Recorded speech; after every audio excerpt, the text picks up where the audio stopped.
કચ્છ જિલ્લાના ભચાઉ તાલુકાના લુણવા ગામે બમ્પર બનાવને લઈને વિવાદ થયો હતો, જેમાં એક પક્ષ દ્વારા જે ફરિયાદી પક્ષ છે તેમના ઉપર હુમલો કરવામાં આવ્યો, માથાકૂટ કરવામાં આવીને આને જ લઈને જે ફરિયાદી પક્ષ હતા તેમના દ્વારા પોલીસનો સંપર્ક કરવામાં આવ્યો। પોલીસની ટીમ ઘટના સ્થળે પહોંચી ત્યારે આરોપી પક્ષ દ્વારા પોલીસ ઉપર પણ જીવલેણ હુમલો કરવામાં આવ્યો, જેમાં ધારિયા, લાકડા સહિતના હથિયારો સાથે પોલીસ ઉપર હુમલો કર્યાની ઘટના સામે આવી છે। જેમાં ભચાઉ પોલીસ સ્ટેશન ખાતે આરોપીઓ સામે રાયોટિંગ, હત્યાનો પ્રયાસ તેમજ અલગ અલગ કલમો હેઠળ ગુનો નોંધાયો છે। ત્યારે શું સમગ્ર ઘટના હતી, વિગતે વાત કરી।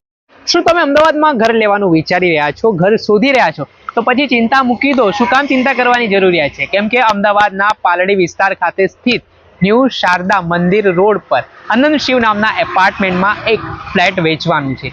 3 BHK આ ફ્લેટ છે, તેની અંદાજિત કિંમત 85 લાખ રૂપિયાની આસપાસ છે અને તમે એમાં પણ ચિંતા કરવાની જરૂરિયાત નથી, તમને ફૂલ્લી ફર્નિશ આ વસ્તુઓ મળવાની છે। એટલે અને કપડાં અને વાસણો લઈને સીધા તમને અહીંયા રહેવા માટે જવું છે। અને બીજી ખાસિયત હું આ ફ્લેટની બતાવવા માંગીશ કે આનંદ શિવ જે એપાર્ટમેન્ટ છે ત્યાંથી 50 મીટરના અંતરે ભીમનાથ મહાદેવનું મંદિર આવેલું છે, 50 મીટરની અંતરે શ્રેયાસ મેટ્રો સ્ટેશન પણ આવેલું છે। એટલું જ નહીં, ભીમનાથ મહાદેવ મંદિરની બાજુમાં જૈન મંદિર પણ આવેલું છે, એટલે તમે ધાર્મિક રીતે પણ જોડાયેલા હો, સાથે તમને હરવા ફરવાના શોખીન હો તો ખૂબ જ સુવર્ણ તક માનવામાં આવી રહી છે। એટલું જ નહીં, આ જે ફ્લેટની ખાસિયત એવી છે કે આમાં તમને 3 BHK ફ્લેટ તો મળશે, સાથે સાથે 60 વાર એક જગ્યા પણ છે તે આપવામાં આવશે। આજે જ આ સ્ક્રીન ઉપર દેખાઈ રહેલા નંબર ઉપર સંપર્ક કરીને વધુ વિગતો મેળવો। નમસ્કાર દર્શક મિત્રો, સ્કાયનેટ મીડિયામાં આપનું સ્વાગત છે। હું છું ફૈઝાન।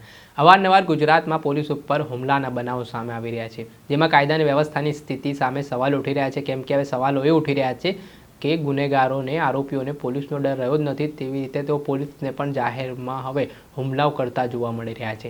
વાત કરીએ તો કચ્છ જિલ્લાના ભચાઉ ખાતે લુણવા ગામ આવેલું છે અને આ લુણવા ગામની અંદર કોલીવાસ વિસ્તાર છે। તે કોલીવાસની એક સોસાયટીમાં બમ્પર બનાવવાને લઈને ત્યાંના સ્થાનિકો વચ્ચે ડખો સર્જાયો હતો, જેમાં ફરિયાદી પ્રવીણભાઈ કોલી દ્વારા આ મામલે ભચાઉ પોલીસ સ્ટેશનમાં જાણ કરવામાં આવી હતી, ફરિયાદ નોંધવામાં આવી હતી। તેને લઈને આરોપી પક્ષના લોકો એકદમ ઉશ્કેરાઈ ગયા હતા અને પ્રવીણભાઈ ઉપર તેઓ ધમકી આપવા લાગ્યા હતા અને કહ્યું કે તે અમારા ઉપર ફરિયાદ નોંધાઈ છે તો તારું ઘર સળગાવી નાખીશું, તારા ઘરમાં તોડફોડ કરીશું। આ બાબતને લઈને પ્રવીણભાઈએ ફરી ભચાઉ પોલીસનો સંપર્ક કર્યો અને આ હિલચાલ જે આરોપીઓને દેખાતી હતી તે મામલાના સંદર્ભમાં ઘટનાની ગંભીરતાને લઈને ભચાઉ પોલીસની ટીમ છે તે તાત્કાલિક કોલીવાસ ખાતે દોડી આવી હતી, જેમાં police sub inspector JD Jhala છે અને તેમના પોલીસ સાથી કર્મચારીઓ છે તે ફરિયાદી પાસે ગયા અને વાતચીત કરી। તે દરમિયાન આરોપીઓ ફરી ઉશ્કેરાઈ ગયા કે તમે અમારા ઉપર શું કામ